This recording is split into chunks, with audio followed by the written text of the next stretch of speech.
The telegram arrived on a Tuesday morning in late September, when the Montana sky hung heavy with the promise of an early winter.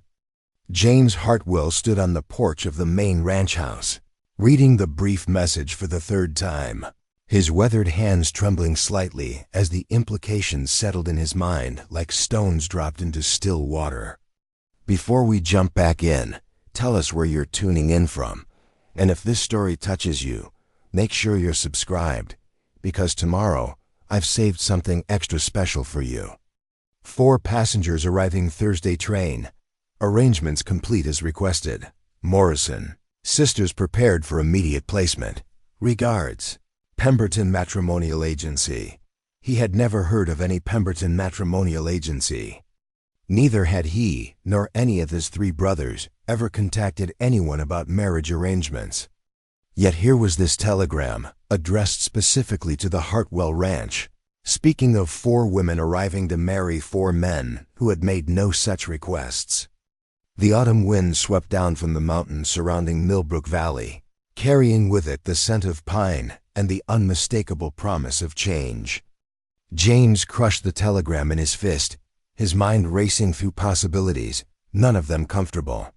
His father Benjamin had been dead for 6 months now, taking with him whatever secrets the old man had harbored throughout his 73 years. But this telegram suggested that some of those secrets were very much alive and traveling toward them on the afternoon train.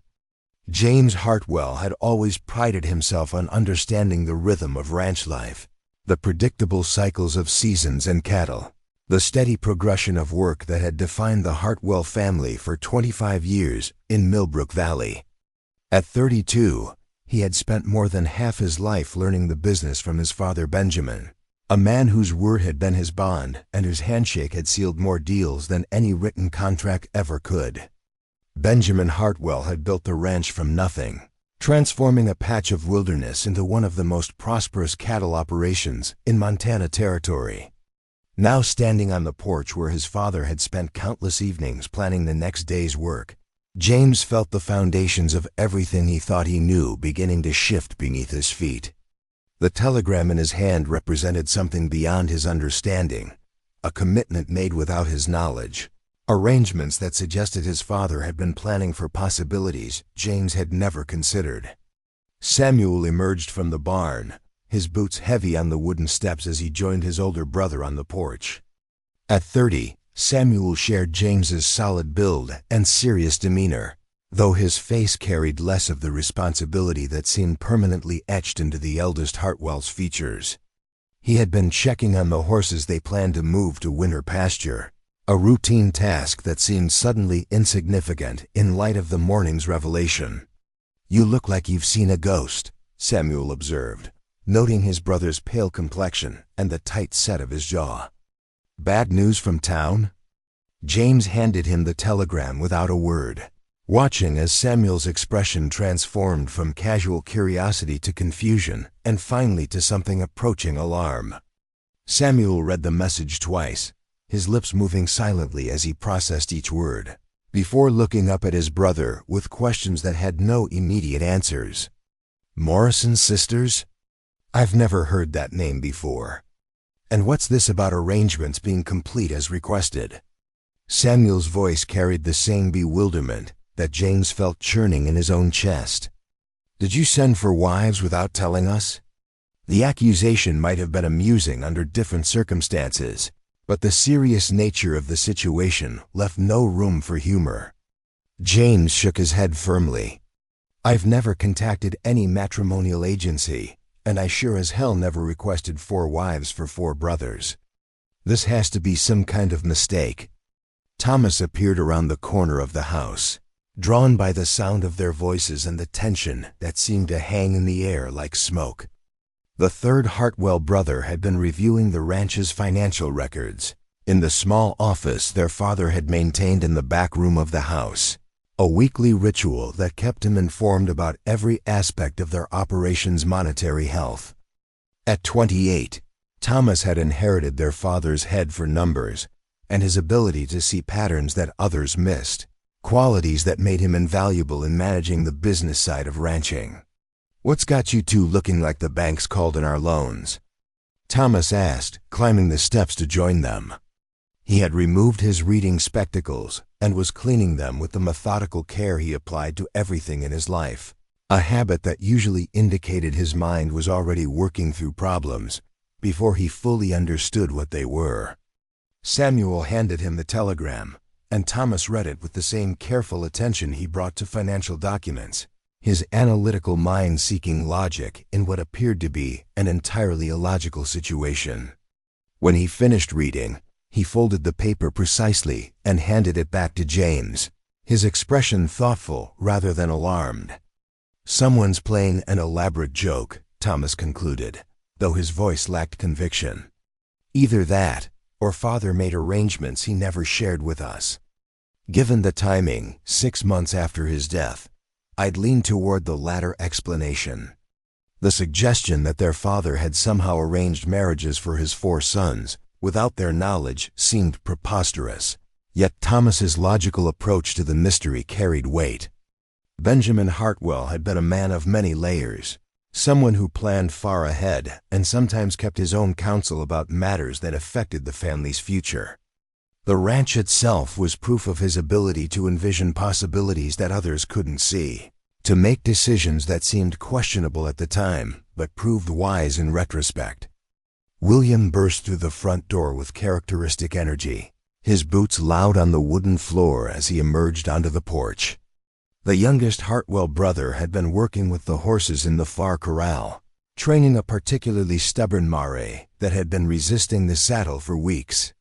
At 26, William possessed a natural way with animals that complemented his generally optimistic outlook on life, though his restless nature sometimes made him impatient with the routine aspects of ranch work. "Why does everyone look like they're planning a funeral?" William asked, his cheerful demeanor faltering as he took in his brother's serious expressions. "Did something happen to the cattle?" "The horses are all fine, but I heard voices and thought maybe—" "Read this," James interrupted, handing him the telegram that had disrupted their morning and threatened to turn their understanding of their father upside down. William's reaction was immediate and characteristically direct. "Well, that's the strangest thing I've ever seen. 4 wives arriving on Thursday? Who orders 4 wives like they're ordering supplies from the general store?" He looked around at his brothers, his expression shifting from amusement to genuine concern as he realized they were all equally baffled by the message. "The question," Thomas said carefully, "is whether we meet this train on Thursday or send word that there's been a mistake. If Father did make some kind of arrangement, these women have traveled a considerable distance expecting to find husbands.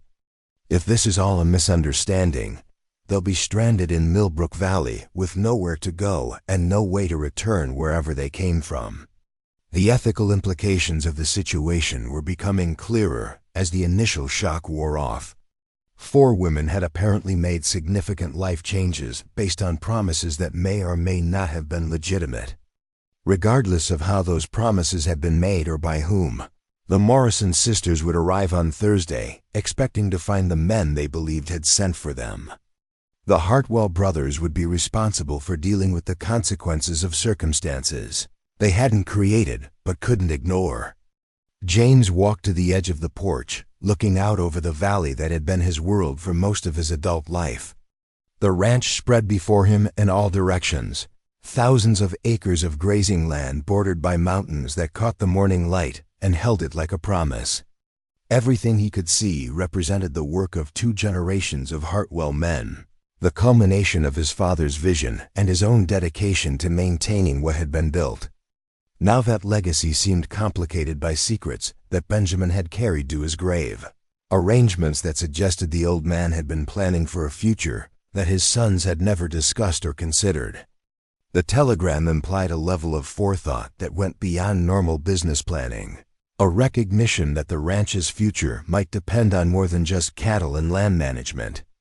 "We need to talk to Mrs. Porter," James decided, referring to the widow who ran the hotel in town and seemed to know everything that happened within 50 miles of Millbrook Valley. Preparing and narrating this story took us a lot of time, So if you are enjoying it, subscribe to our channel. It means a lot to us. Now back to the story. If Father was in contact with any matrimonial agency, she might have some idea about it. Helen Porter's been keeping track of this town's business since before we were born. Samuel nodded agreement. She'd also know if anyone else received similar telegrams or if there's been any talk about mail-order brides coming to the valley. This can't be the kind of secret that stays hidden in a place this small. The practical aspects of the situation were beginning to assert themselves alongside the emotional confusion. Millbrook Valley was indeed a small community where news traveled quickly and secrets were difficult to maintain. If Benjamin Hartwell had been corresponding with a matrimonial agency, conducting business that involved bringing 4 women to Montana Territory, someone besides his sons should have knowledge of those activities. Thomas had returned to his methodical approach to problem-solving, mentally cataloging the steps they needed to take to understand their situation before Thursday's train arrived. We should also check Father's papers more thoroughly. I've been through the financial records, but there might be personal correspondence or business dealings that weren't mixed in with the regular ranch documents. The search through their father's personal effects had been postponed for months, partly from grief and partly from a reluctance to intrude on the private thoughts of a man who had valued his privacy in life. Benjamin's bedroom remained largely untouched since his death, his personal papers stored in the same desk where he had conducted ranch business for decades. None of his sons had felt ready to sort through those intimate remnants of their father's life, but the arrival of the telegram made such investigation necessary. William, characteristically, was already moving toward action rather than continued speculation. "I'll ride into town and talk to Mrs. Porter while you 3 search the house. If there's gossip to be found, she have it.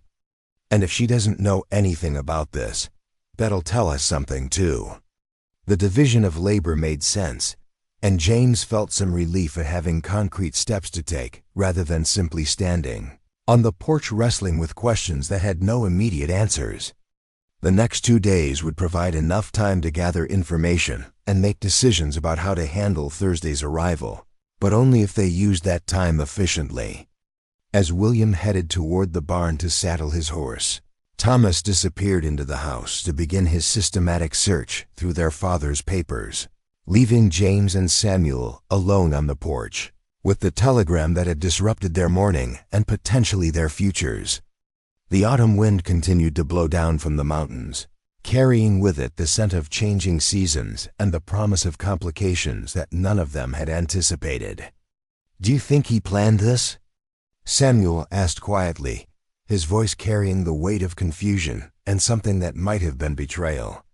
"Father always said we'd know when it was time to think about marriage, that the right opportunities would present themselves when we were ready. Maybe this is what he meant." James considered the possibility that their father had somehow orchestrated these arrivals as part of a larger plan for the ranch's future. Benjamin Hartwell had certainly been capable of such foresight, and his advice about marriage had always been vague enough to accommodate various interpretations. The old man had married late himself, bringing their mother to Montana Territory when he was nearly 30 and she was barely 20, an arrangement that had worked despite the significant differences in their backgrounds and expectations. "If he did plan this," James replied slowly, "he must have had reasons that seemed important to him. Father never did anything without thinking it through completely, even when the rest of us couldn't see the logic behind his decisions." The possibility that Benjamin Hartwell had arranged marriages for his sons raised uncomfortable questions about autonomy and choice, but it also suggested a level of concern for their future that extended beyond the immediate concerns of ranch management. If the old man had indeed contacted a matrimonial agency, he must have believed that his sons needed guidance in finding suitable wives, women who could adapt to the challenges of frontier life and contribute to the ranch's continued success. Samuel folded the telegram carefully and handed it back to his older brother. "I suppose we'll know more by Thursday. In the meantime, we'd better prepare for the possibility that 4 women are going to arrive expecting to marry 4 men they've never met." The practical implications of that scenario were daunting. Even if the Morrison sisters had been corresponding with someone they believed to be the Hartwell brothers, they would be arriving with expectations based on letters they had never received and promises they had never made. The potential for disappointment and confusion seemed enormous, yet the alternative of simply ignoring the situation seemed equally problematic. James tucked the telegram into his jacket pocket, where it seemed to burn against his chest like a brand. Thursday was only 2 days away, barely enough time to unravel whatever mystery their father had created, and certainly not enough time to prepare adequately for the arrival of 4 women whose expectations had been shaped by circumstances beyond their control. As Samuel headed back toward the barn to continue his work with the livestock, James remained on the porch, staring out at the valley that had been his entire world for so long. The mountains that surrounded them had always represented security and stability, barriers that protected the ranch from the uncertainties of the outside world. Now those same mountains seemed like walls that might trap them all in a situation none of them had chosen, but all of them would have to navigate. The afternoon sun was beginning to angle lower in the sky, casting long shadows across the ranch yard and reminding James that time was moving forward whether they were ready or not. Thursday would arrive with its cargo of expectations and complications, and the Hartwell brothers would need to be prepared to deal with whatever consequences their father's actions had set in motion. In his jacket pocket, the telegram crinkled softly with each movement, a constant reminder that some secrets refuse to stay buried and that the past has a way of reaching into the present when it's least expected and most inconvenient. Whatever Benjamin Hartwell had planned, his sons would discover the truth soon enough, along with the 4 Morrison sisters who were traveling toward Millbrook Valley with hopes and dreams that might be based on promises that were never meant to be kept. William's horse kicked up dust clouds as he rode the familiar path toward Millbrook Valley's main street, his mind churning with questions that seemed to multiply with each mile. The telegram folded in his saddlebag felt like it carried the weight of their entire family's future, and the urgency of finding answers pressed against him like the approaching winter winds.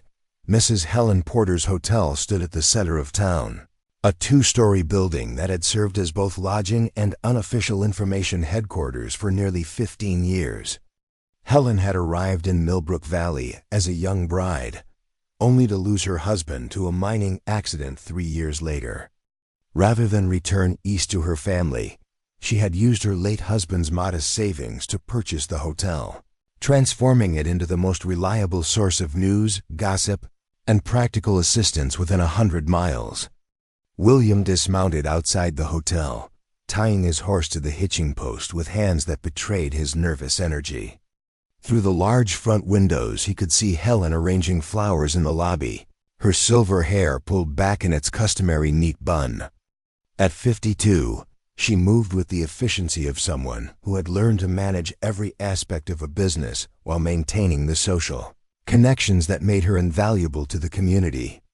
The bell above the door chimed as William entered, and Helen looked up with the welcoming smile she reserved for longtime residents. Her expression shifted to one of concern as she noticed his troubled demeanor, setting down the flowers and moving toward him with the purposeful stride of someone prepared to solve whatever problem had brought him to her door.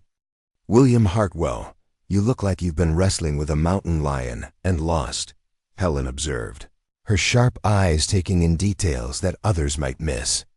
"What's brought you to town in such a state? Your brothers are all well, I hope?"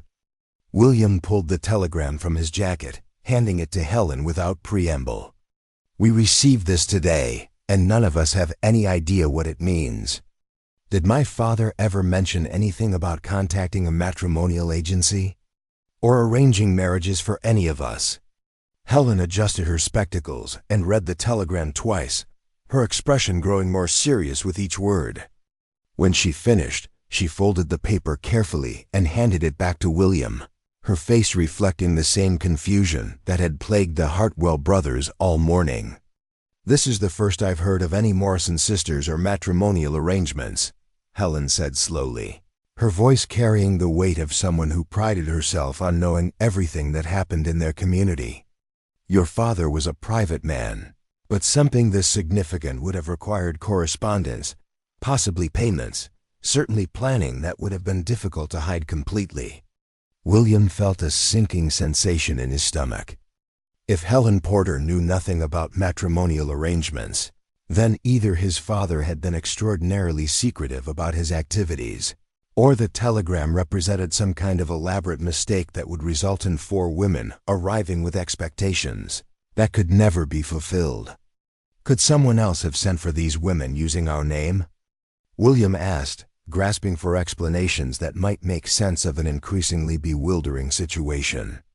Maybe as some kind of joke or to cause trouble for our family. Helen considered this possibility, her analytical mind working through the implications of such deception. That would require detailed knowledge of your family's circumstances, access to money for agency fees, and a level of malice that seems unlikely in our community.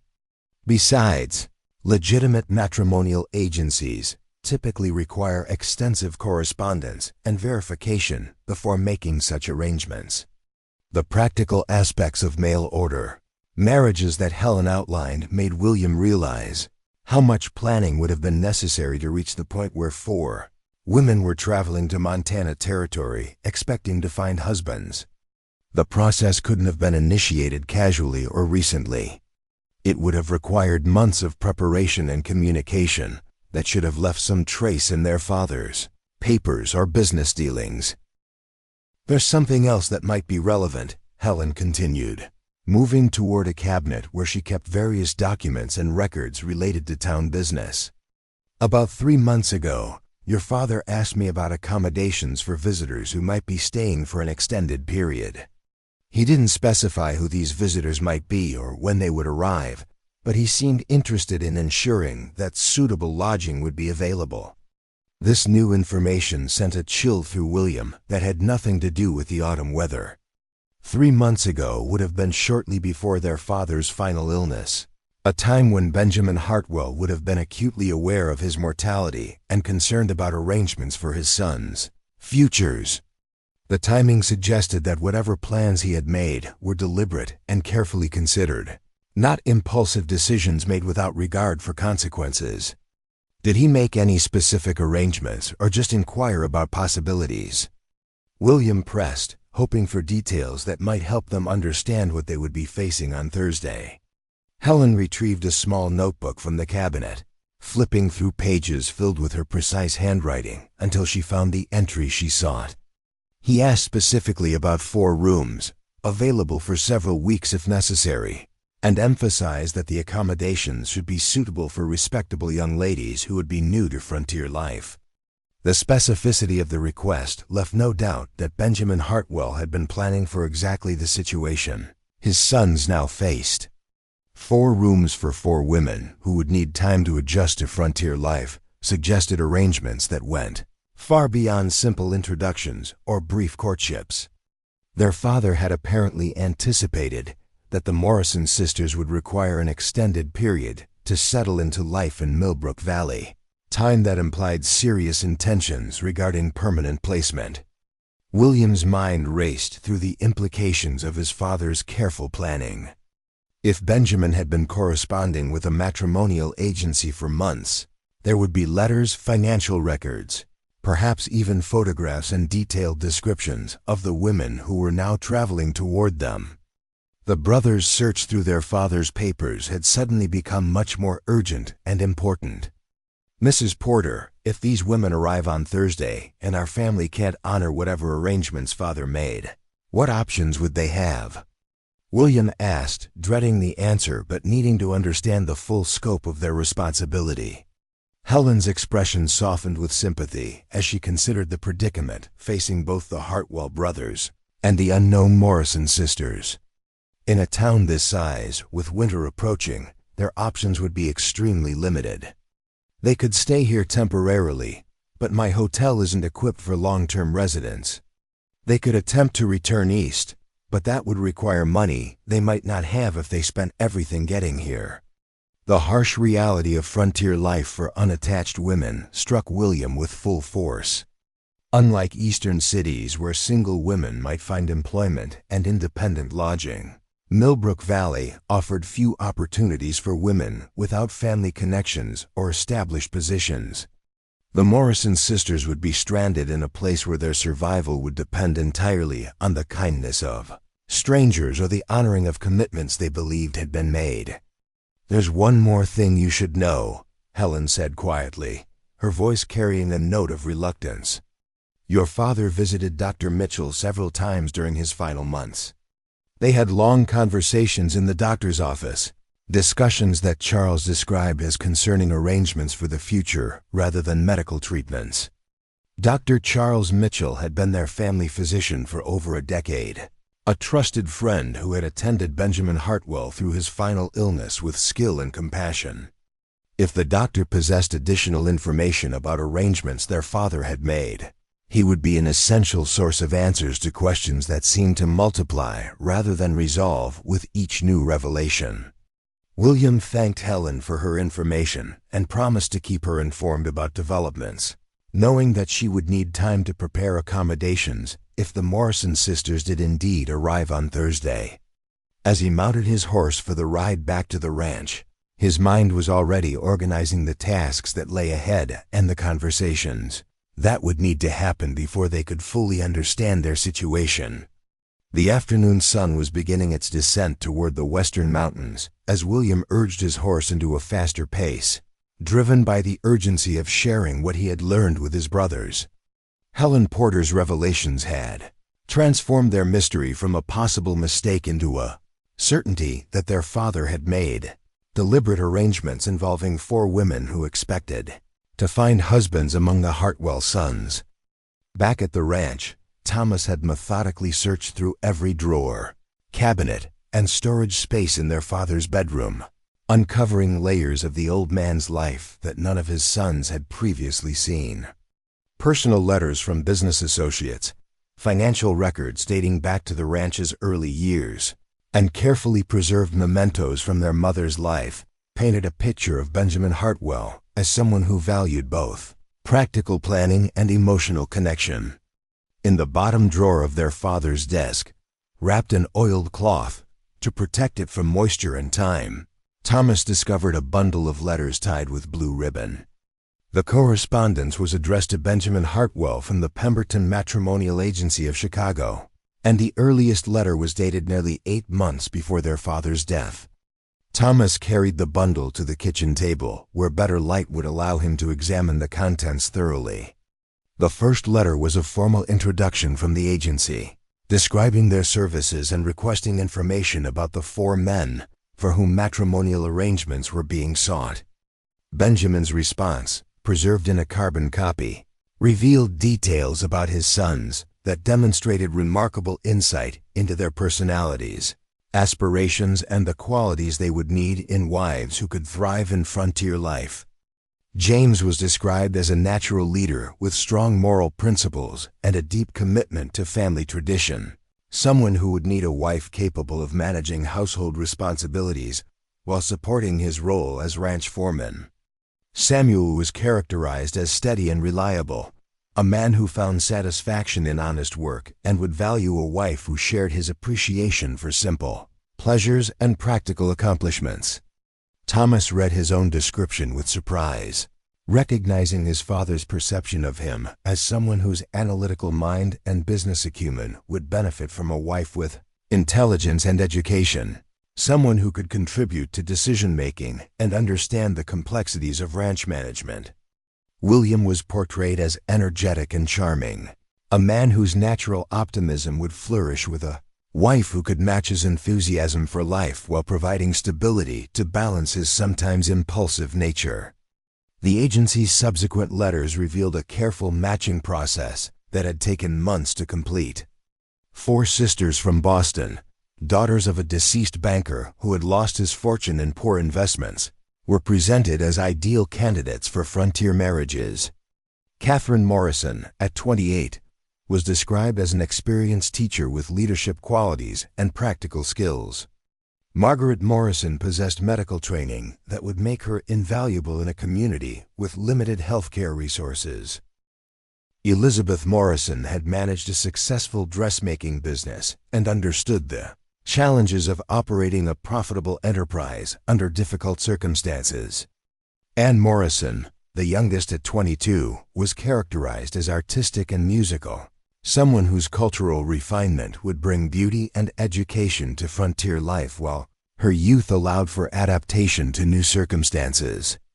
The correspondence revealed that Benjamin Hartwell had been extraordinarily thorough in his investigations of the Morrison family's background, character, and circumstances. Letters of recommendation from ministers, former employers, and family friends painted pictures of 4 women whose moral character and practical abilities made them suitable for the challenges they would face as pioneer wives. Thomas discovered financial records showing that their father had paid substantial fees to the agency for their services, as well as money for the sisters' travel expenses and initial living costs in Millbrook Valley. The amounts involved represented significant investments that demonstrated Benjamin's serious commitment to seeing these arrangements succeed, far beyond any casual experiment in matchmaking. Most revealing of all was a personal letter from Benjamin to the agency director, explaining his motivations for seeking wives for his sons. The old man's failing health had made him acutely aware that his sons would need partners who could help them build families and secure the ranch's future for another generation. His own late marriage had taught him the value of finding women whose practical abilities matched their husband's needs, and his concern for his son's happiness had motivated him to seek wives who would be companions as well as helpmates. The final letter in the bundle, written just weeks before Benjamin's death, confirmed travel arrangements and expressed his confidence that the matches would prove beneficial for everyone involved. He had instructed the agency to proceed with the arrangements, even if he should not survive to see their completion, demonstrating a level of faith in his planning that was both touching and troubling to his sons who had known nothing about his efforts. When William returned from town with Helen Porter's information, he found Thomas sitting at the kitchen table surrounded by letters and documents that told the complete story of their father's matrimonial arrangements. The evidence was overwhelming and undeniable. Benjamin Hartwell had spent months carefully orchestrating marriages for his 4 sons with 4 women who had already committed themselves to traveling across the country based on promises made in his name. James and Samuel joined them in the kitchen as Thomas shared what he had discovered, reading excerpts from letters that revealed the depth of their father's planning and the expectations that had been created among the Morrison sisters. The reality of their situation settled over the 4 brothers like a heavy blanket, bringing with it the weight of responsibility for decisions they had not made but would have to honor. "These women sold everything they owned to make this journey," Thomas reported, consulting one of the agency letters. "They have no family remaining in Boston and no resources to return east if these arrangements don't succeed. Father essentially promised them new lives, and they've risked everything to accept those promises." The moral implications of their father's actions created a complex web of obligation and responsibility that none of the brothers felt prepared to navigate. They had been thrust into a situation where 4 women's futures depended entirely on their willingness to honor commitments they had never made. Yet abandoning those women to face winter in an unfamiliar place without support seemed equally unconscionable. William shared Helen Porter's information about their father's inquiries regarding accommodations, adding another layer of evidence that Benjamin had been planning for exactly the circumstances they now faced. The old man's attention to detail in ensuring the Morrison sisters would have suitable lodging demonstrated his awareness that the transition to frontier life would require time and careful management. "We have less than 2 days to decide how we're going to handle this," James said finally, his voice carrying the weight of leadership that had fallen to him as the eldest brother. "These women are coming whether we're ready or not, and they deserve to know the truth about our situation. The question is what we do after we tell them that Father made these arrangements without our knowledge."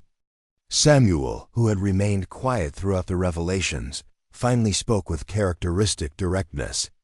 Maybe the question isn't what we do about Father's arrangements, but whether his arrangements might actually be what we need. None of us has made any progress toward marriage on our own, and running a ranch this size is becoming more difficult without wives and families to help with all the work that needs doing. The practical considerations that Samuel raised added another dimension to their dilemma. Ranch life in Montana Territory was indeed challenging for single men, and the benefits of marriage extended far beyond personal companionship to include essential assistance with domestic tasks, medical care, and the social connections that made frontier communities viable. Thomas consulted the letters again, finding detailed descriptions of each sister's qualifications and background. According to the agency's information, these women specifically sought frontier marriages because they wanted opportunities to use their skills in places where those abilities would be valued. They're not delicate Eastern ladies looking for easy lives. They're women who chose this path because they believed it would offer them better futures than what they could find in Boston. The revelation that the Morrison sisters had actively chosen frontier marriages rather than being forced into them by desperate circumstances changed the nature of the brothers' obligations. These were not helpless victims being delivered against their will, but capable women who had made deliberate decisions to seek new lives in Montana Territory based on careful consideration of their options and opportunities. As evening approached and the brothers continued their discussions around the kitchen table, the weight of Thursday's approaching train seemed to press down on them with increasing intensity. They had discovered the truth about their father's arrangements, understood the expectations that had been created, and recognized their moral obligation to deal honorably with the consequences of decisions they had not made. The Morrison sisters would arrive in 2 days carrying hopes and dreams that had been shaped by months of correspondence with a man they would never meet, expecting to find husbands among men who had only just learned of their existence. Whatever happened next would determine not only the futures of 4 women who had risked everything for the possibility of better lives, but also the direction of the Hartwell family's legacy in Millbrook Valley. Thursday morning dawned crisp and clear, with frost covering the ranch buildings like delicate silver lace that would disappear with the first strong rays of sunlight. The Hartwell brothers had spent a restless night, each wrestling with the knowledge that before sunset they would meet 4 women whose lives had been irrevocably altered by their father's secret correspondence with a matrimonial agency in Chicago. James stood at his bedroom window watching the sun rise over the eastern mountains, his mind cycling through the various scenarios they had discussed during the long evening hours.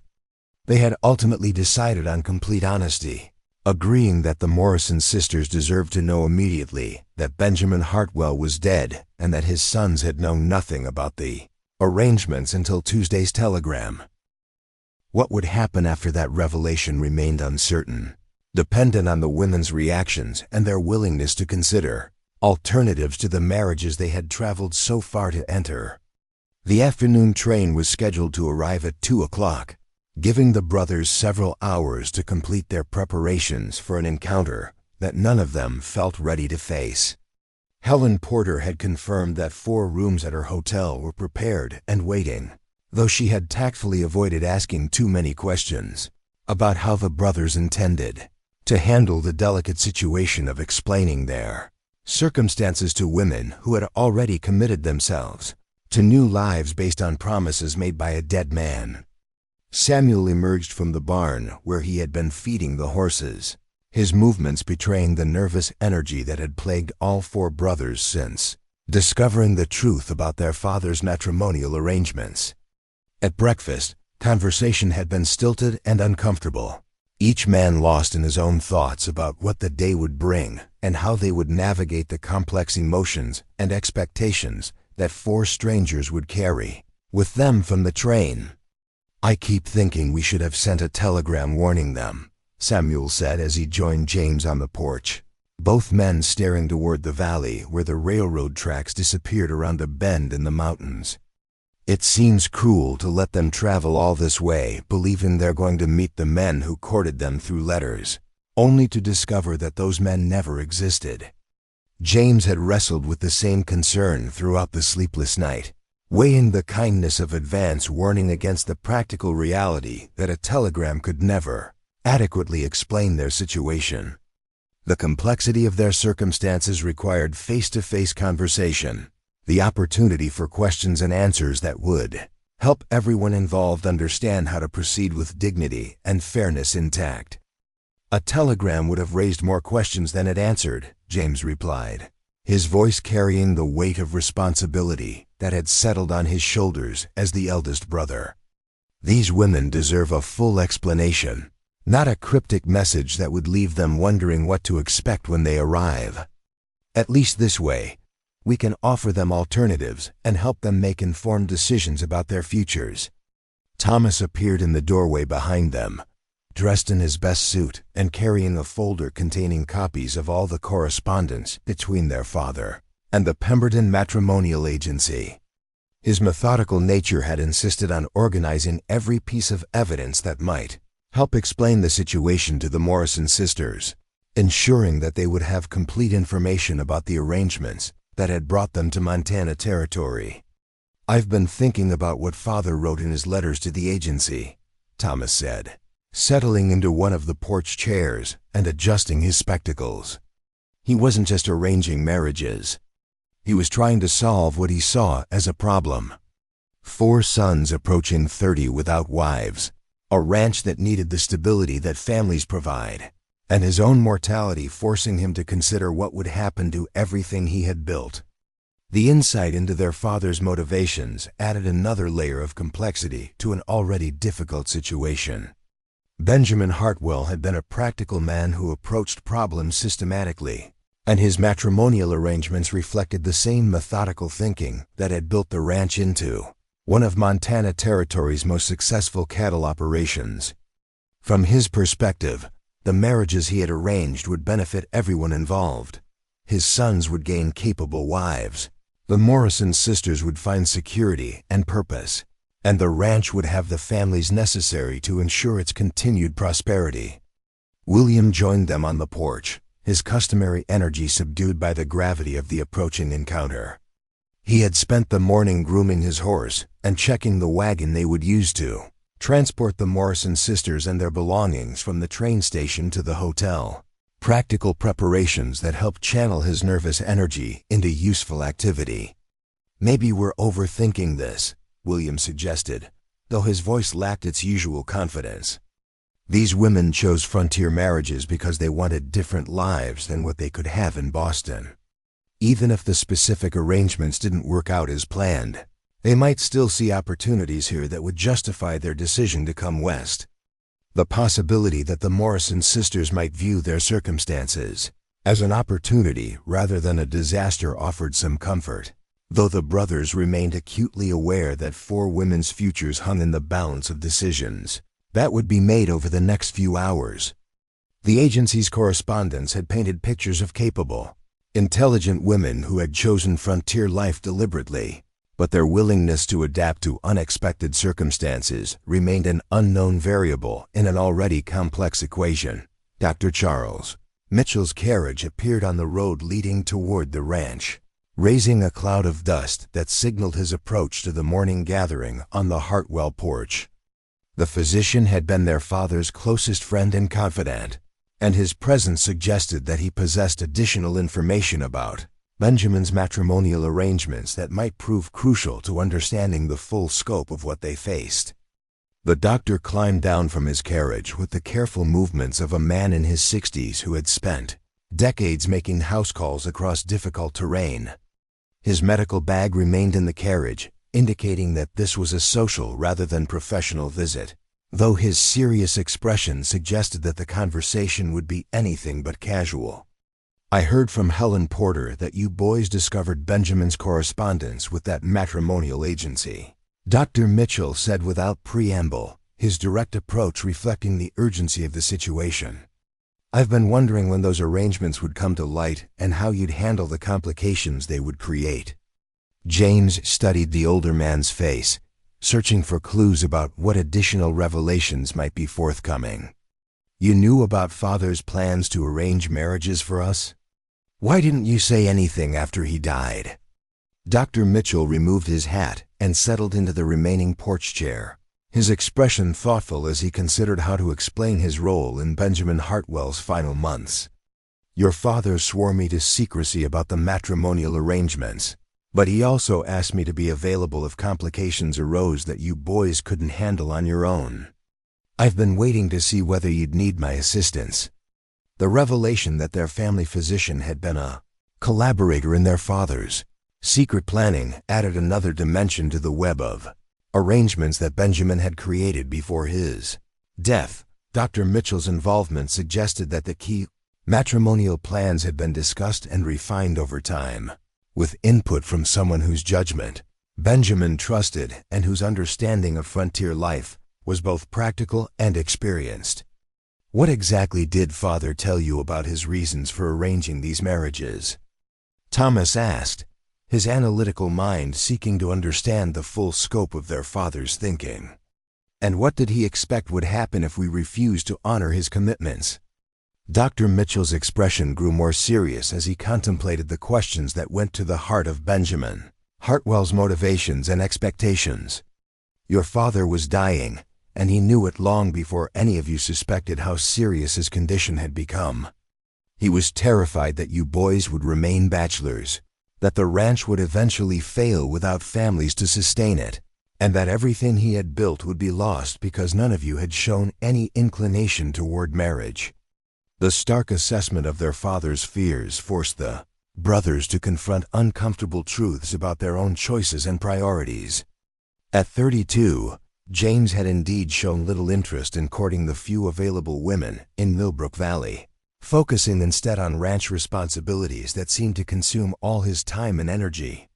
Samuel and Thomas had similarly avoided romantic entanglements, while William's charm with women had never translated into serious courtship or thoughts of marriage. He also believed, Dr. Mitchell continued, that the right women could transform this ranch into something greater than a simple cattle operation. The Morrison sisters' qualifications suggest that Benjamin was thinking about education for future children, medical care for the community, business opportunities that would diversify the ranch's income, and cultural enrichment that would make Millbrook Valley a more attractive place for other families to settle. The vision that Dr. Mitchell described revealed the breadth of Benjamin Hartwell's planning and his understanding that the ranch's long-term success depended on more than just efficient cattle management. By arranging marriages with women whose skills complemented his son's abilities, he had been attempting to create a foundation for community growth and prosperity that would extend far beyond his own family's immediate needs.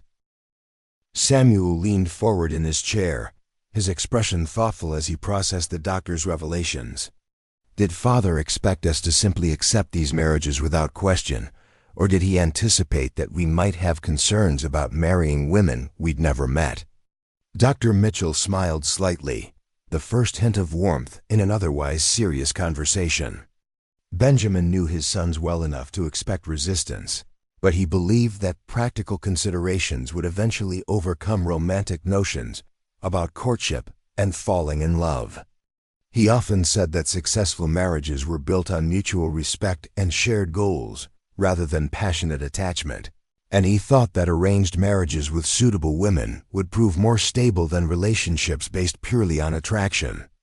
The philosophy behind their father's matrimonial arrangements reflected values that were common among his generation, particularly in frontier communities where practical partnerships often proved more durable than marriages based solely on romantic love.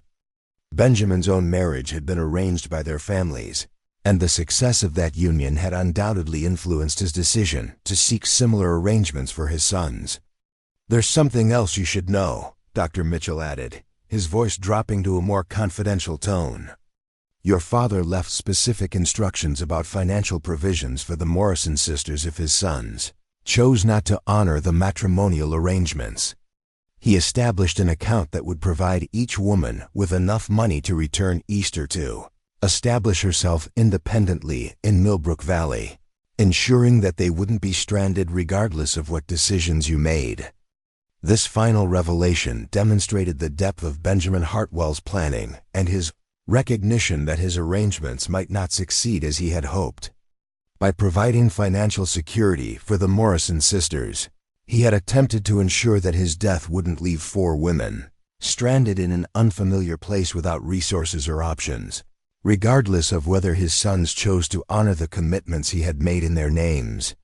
The knowledge that their father had anticipated possible failure and had made provisions for the 5 women's welfare eased some of the guilt that had been weighing on the Vaughty brothers since discovering the matrimonial arrangements. The Morrison sisters would not be abandoned or left destitute if the marriages he had planned proved impossible to implement, though the emotional and practical disruption to their lives would still be significant. As the morning progressed toward the time when they would need to leave for the train station, the brothers found themselves caught between admiration for their father's thoroughness and frustration with his presumption in making such significant decisions without consulting them. The matrimonial arrangements represented both caring concern for his sons' futures and a level of control that seemed to extend beyond the grave, creating obligations that they felt morally bound to address even though they had never agreed to them.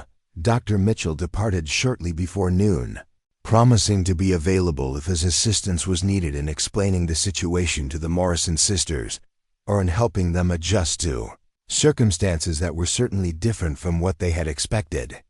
His final words carried both encouragement and warning.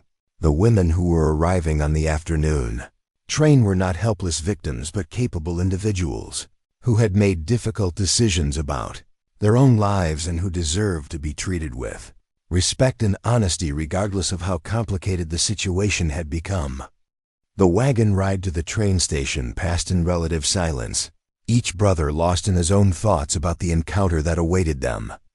The autumn landscape that surrounded them seemed particularly beautiful in the clear afternoon light, as if nature itself was providing a welcoming backdrop for whatever drama would unfold when the Morrison sisters stepped off the train and discovered that the men they had expected to marry were as surprised by their arrival as they would be by the truth about Benjamin Hartwell's death. The train station at Millbrook Valley was a simple wooden structure that served both passengers and freight, its single platform adequate for the modest traffic that connected their community to the broader world beyond the mountains. A small crowd had gathered to witness the arrival of the afternoon train, though whether their interest was casual or whether news of the expected matrimonial arrangements had already begun to circulate through the community remained unclear. Helen Porter waited near the station building, her presence both reassuring and anxiety-provoking as it reminded the brothers that they would soon be responsible for 4 women whose expectations had been shaped by months of correspondence with a man who could no longer explain his actions or intentions. The hotel proprietress had dressed with particular care for the occasion, her appearance reflecting the gravity of a situation that would significantly impact the entire community regardless of how it was resolved. The distant whistle of the approaching train echoed across the valley, announcing the arrival of a moment that would change multiple lives and force everyone involved to navigate circumstances that none of them had chosen, but all would have to address. As the locomotive appeared around the mountain curve, trailing smoke and steam that marked its progress toward the station, the Hartwell brothers prepared themselves to meet 4 women whose courage and determination had brought them across a continent in search of futures that might prove very different from what they had imagined when they left Boston weeks earlier. The train slowed as it approached the platform, its brakes creating clouds of steam and the screech of metal against metal that announced the end of a journey and the beginning of complications that would test everyone's ability to adapt to unexpected circumstances with grace and dignity intact. The train shuddered to a complete stop with a final release of steam that obscured the platform momentarily before clearing, to reveal passengers beginning to disembark. The Hartwell brothers stood together near the station building, their formal attire and obvious nervousness marking them as men awaiting something significant. James adjusted his collar for the third time in as many minutes, while Samuel shifted his weight from foot to foot in a rhythm that betrayed his anxiety despite his attempts to appear calm. Among the first passengers to step down from the train were several familiar faces: merchants returning from business in Denver, a circuit preacher who visited Millbrook Valley quarterly, and Mrs. Henderson with packages that suggested successful shopping in the territorial capital. But as the crowd thinned, 4 women emerged from one of the passenger cars, their traveling clothes dust-covered but well-made, their posture erect despite obvious fatigue from the long journey. The Morrison sisters were immediately identifiable as Easterners, their clothing and bearing reflecting backgrounds different from the practical frontier attire common in Montana territory. Yet there was nothing delicate or helpless about their appearance. These were women who had undertaken a difficult journey with determination and purpose, their expressions alert as they surveyed their new surroundings with curious rather than apprehensive eyes. Catherine Morrison, clearly the eldest of the group, stepped down from the train first and immediately began organizing her sisters with the efficiency of someone accustomed to leadership responsibilities.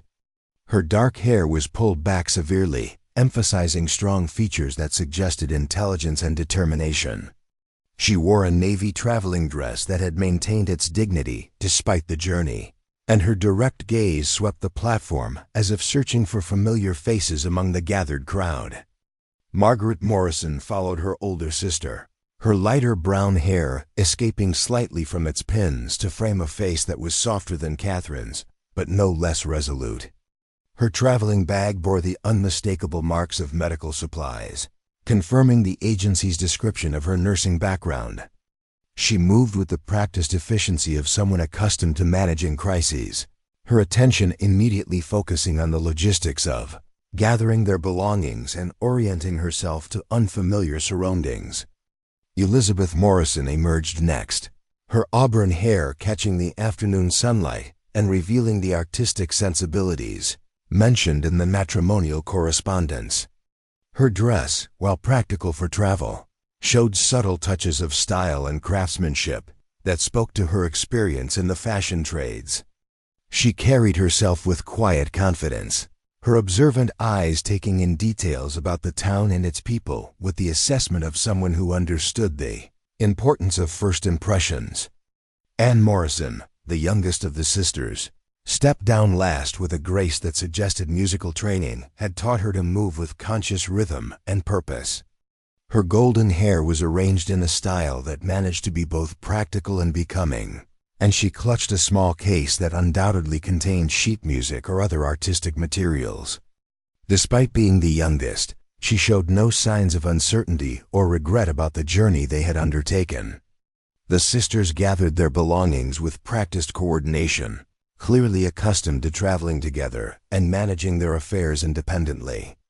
Their luggage was modest but well organized, suggesting careful planning and realistic expectations about frontier life rather than naive assumptions about luxury or comfort. As they completed their preparations, Catherine Morrison's gaze settled on the group of 4 men standing near the station building, recognition dawning in her expression. James stepped forward, removing his hat in a gesture of respect that seemed inadequate for the magnitude of the conversation that lay ahead. "Miss Morrison?"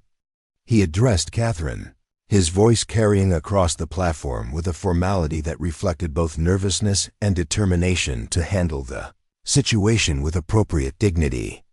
Catherine's response was immediate and confident. "Mr. Hartwell, I presume." Her voice carried the clear diction of an educated woman, with undertones that suggested she was already assessing the differences between expectation and reality. "We received your telegram confirming today's arrival. I trust the accommodations you mentioned are still available?" The reference to a confirming telegram that none of the brothers had sent created an immediate complication that James had not anticipated. Someone had been continuing correspondence with the Morrison sisters after their father's death, maintaining the illusion that the matrimonial arrangements were proceeding as planned.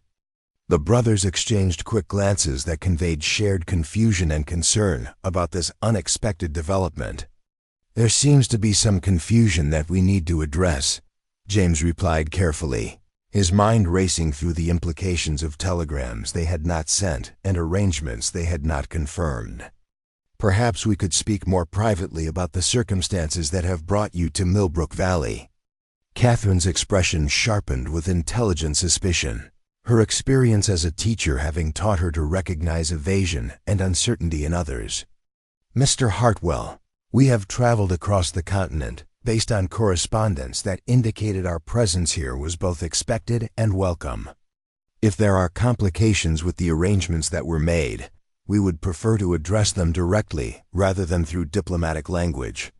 Margaret Morrison stepped closer to her sister, her medical training evident in the quick assessment she made of the brothers' obvious discomfort and their apparent reluctance to address the situation directly.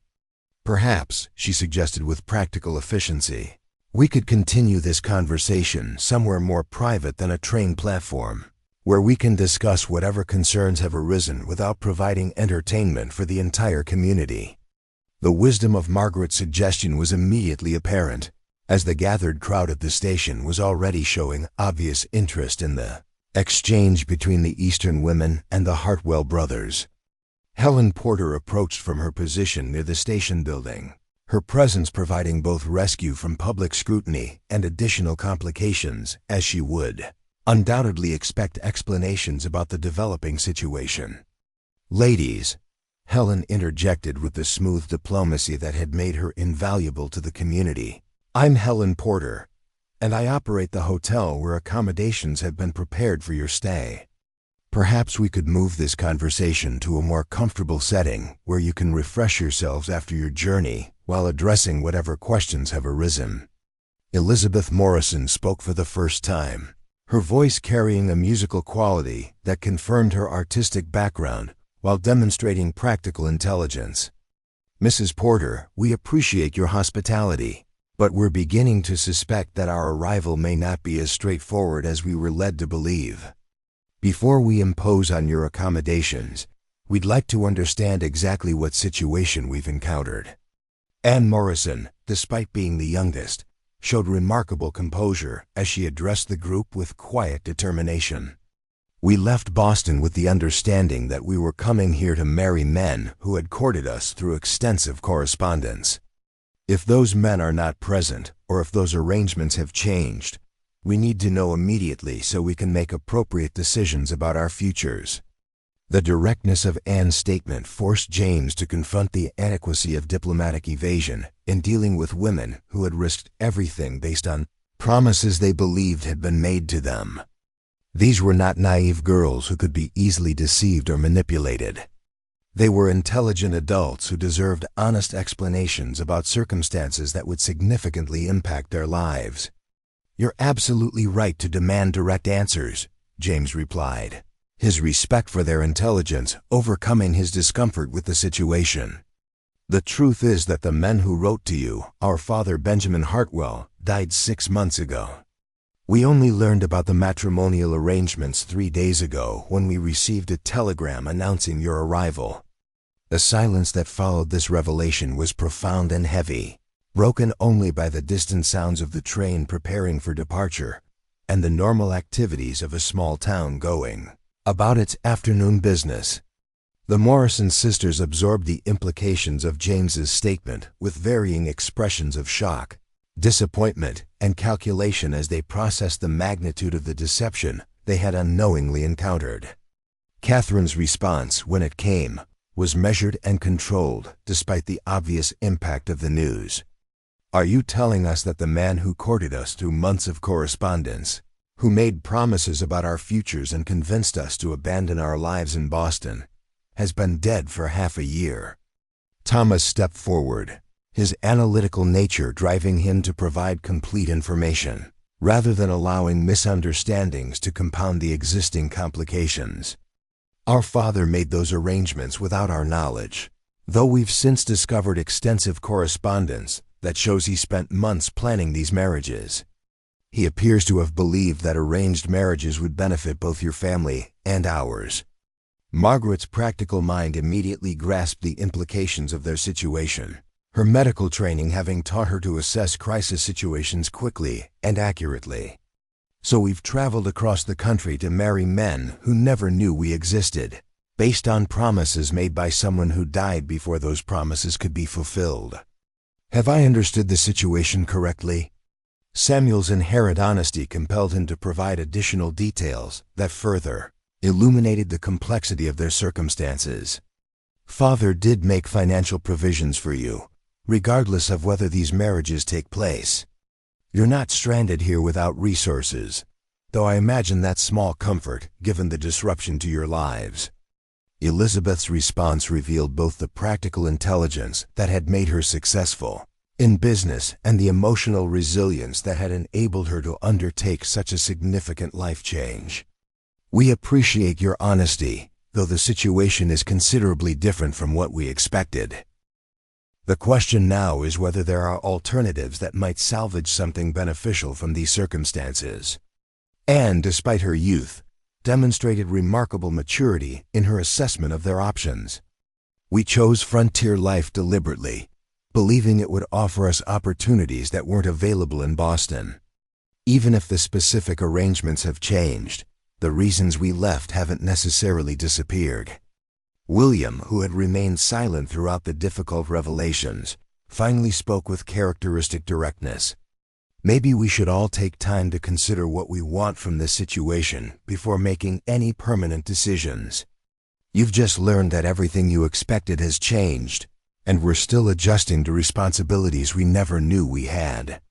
Helen Porter, who had been listening to the exchange with growing understanding of the complications involved, offered practical assistance that would provide everyone with breathing room to process the unexpected developments. I suggest we move this conversation to the hotel where the ladies can rest and refresh themselves while everyone considers how to proceed. These are complex circumstances that deserve careful thought rather than hasty decisions. The wisdom of delaying major decisions while emotions and shock were still fresh was immediately apparent to everyone involved.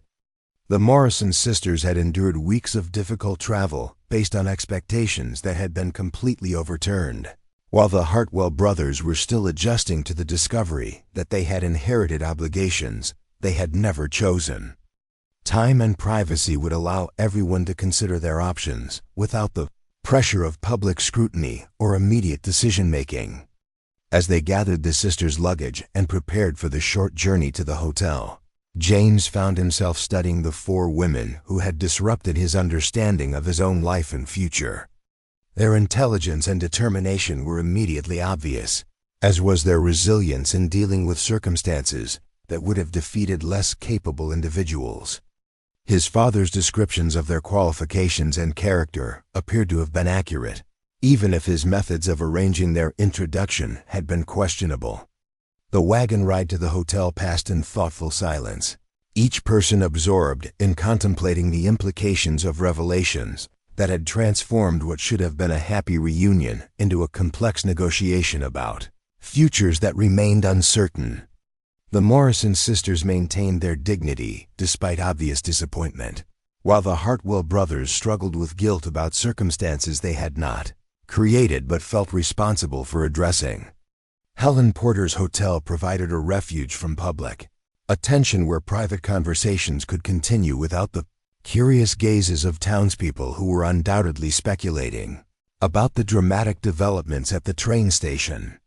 The comfortable lobby offered neutral ground where everyone could gather their thoughts and begin the difficult process of determining whether anything positive could emerge from the wreckage of Benjamin Hartwell's well-intentioned but misguided matrimonial arrangements.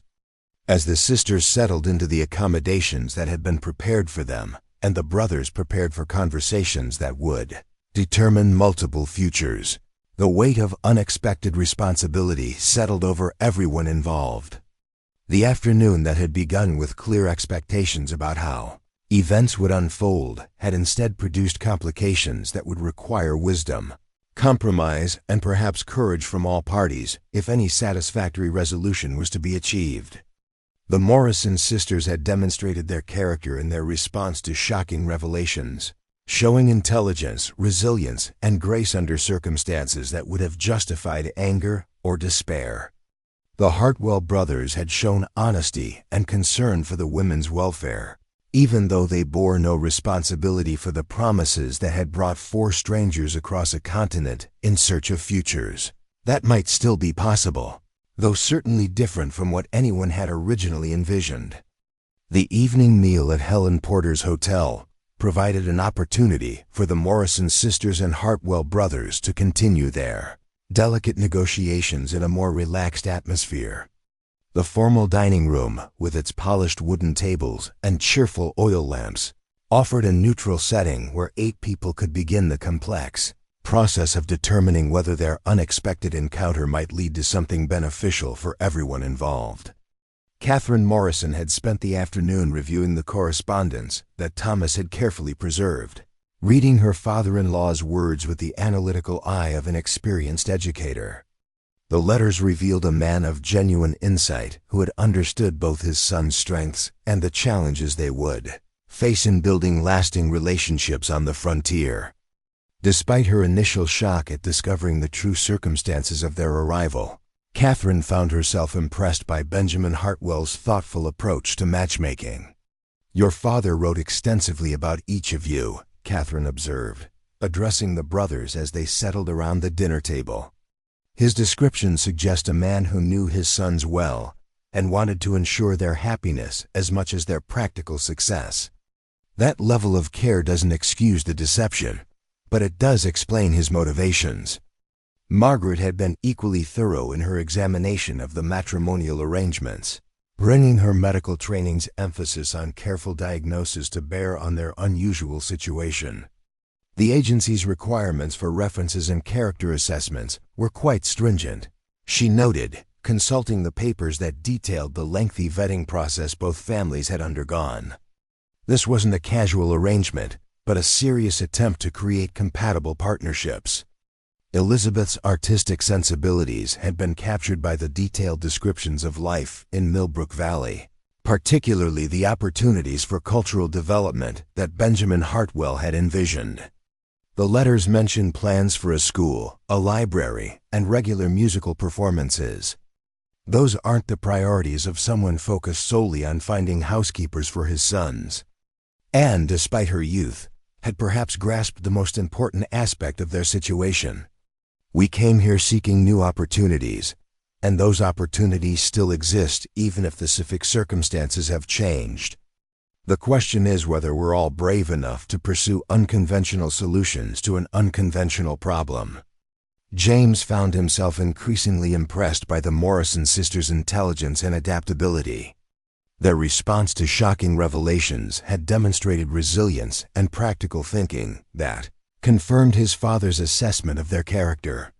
Rather than succumbing to disappointment or demanding immediate solutions, they had approached their predicament with the same methodical analysis they would apply to any complex challenge. "I've been thinking about what my father hoped to accomplish," James said carefully, choosing his words to convey respect for their situation while acknowledging the complications they all faced. "He wanted to ensure the ranch's future, but he also wanted his sons to have partners who could build something meaningful together. Those goals haven't changed, even if the methods for achieving them need to be reconsidered." Samuel's practical nature led him to address the most immediate concerns about their living arrangements and community acceptance. Millbrook Valley is a small place where gossip travels quickly, but it's also a community that values results over conventions. If 4 capable women choose to stay and contribute to the town's development, people will judge based on what you accomplish rather than how you arrived here. Thomas had been calculating the financial implications of various scenarios, his business training automatically assessing the practical aspects of any potential arrangements. "The provisions Father made for your security would allow you time to establish yourselves, independently if marriage isn't appealing to any of you. The town needs a teacher, a medical practitioner, a dressmaker, and certainly someone with musical abilities to enhance cultural life. William's natural optimism had been gradually returning as he observed the Morrison sisters' positive responses to their challenging circumstances. "Maybe we're approaching this backwards," he suggested with characteristic directness. "Instead of trying to fulfill arrangements made by someone else, maybe we should get to know each other and see if any genuine connections develop naturally." The suggestion that they treat their situation as an opportunity for normal courtship, rather than an obligation to honor predetermined arrangements, seemed to ease the tension that had dominated their interaction since the afternoon's revelations. The concept of choice, of allowing personal preferences and natural attraction to guide their decisions, restored agency to people who had felt trapped by circumstances beyond their control. Catherine's response reflected her natural leadership abilities and her understanding of the delicate social dynamics involved in their unusual situation. That approach has merit, though we should establish clear understandings about expectations and timelines.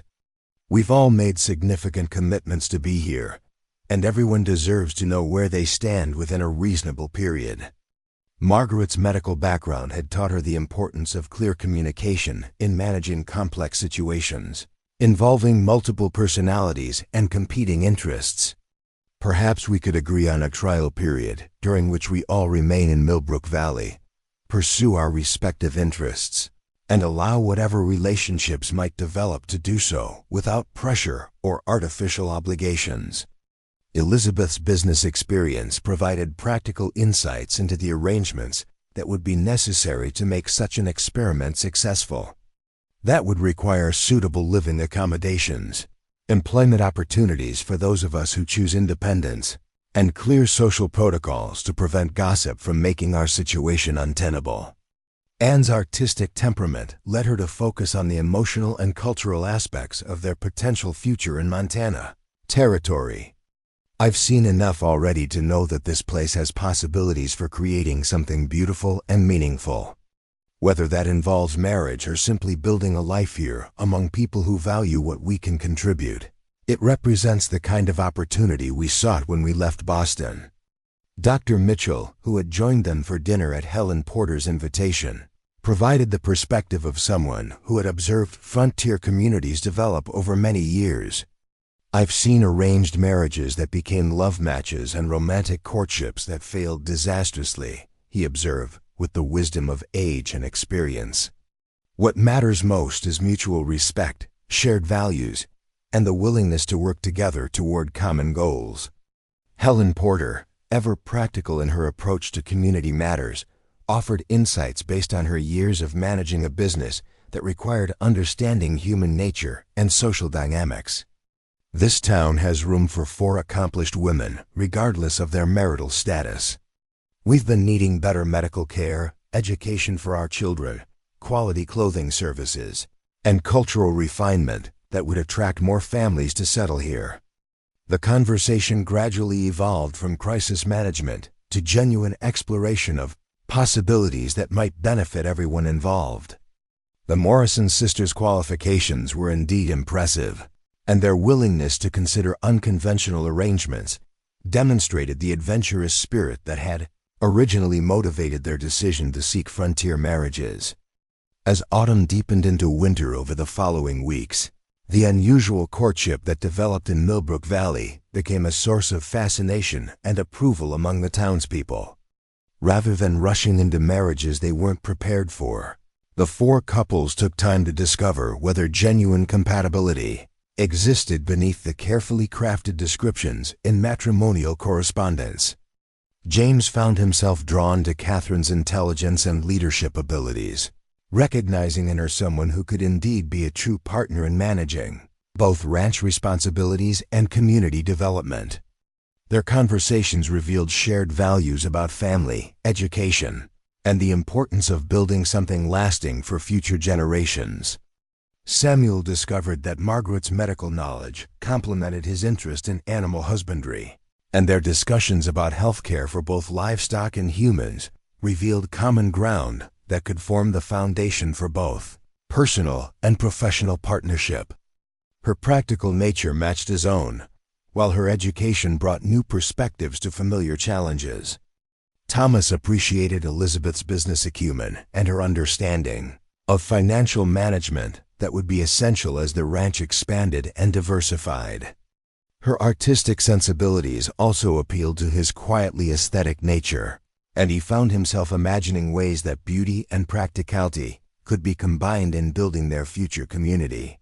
William was charmed by Anne's musical abilities and her enthusiastic response to frontier life, recognizing in her someone whose optimism matched his own, while her artistic training provided balance to his sometimes impulsive nature.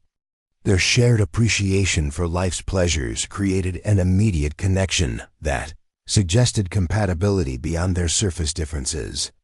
By spring, 4 engagements had been announced, each representing genuine choice rather than obligation. The Morrison sisters had indeed found the opportunities they sought in Montana Territory, while the Hartwell brothers discovered that their father's instincts about compatible partnerships had been remarkably accurate.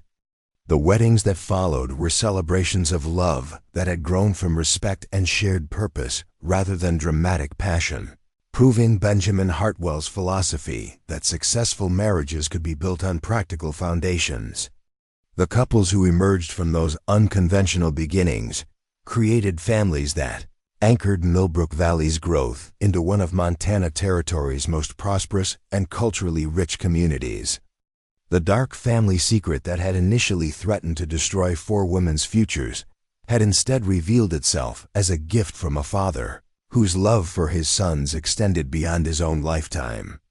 Benjamin Hartwell's arrangements had brought together 8 people whose combined talents and determination transformed not only their own lives, but the entire character of the valley they had chosen to call home.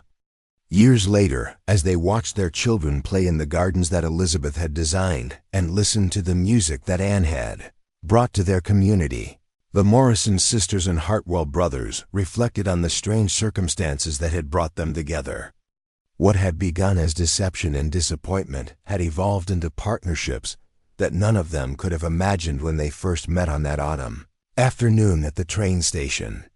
The matrimonial arrangements that Benjamin Hartwell had made in secret proved to be perhaps his greatest gift to both his sons and the women who had been brave enough to cross a continent in search of better lives.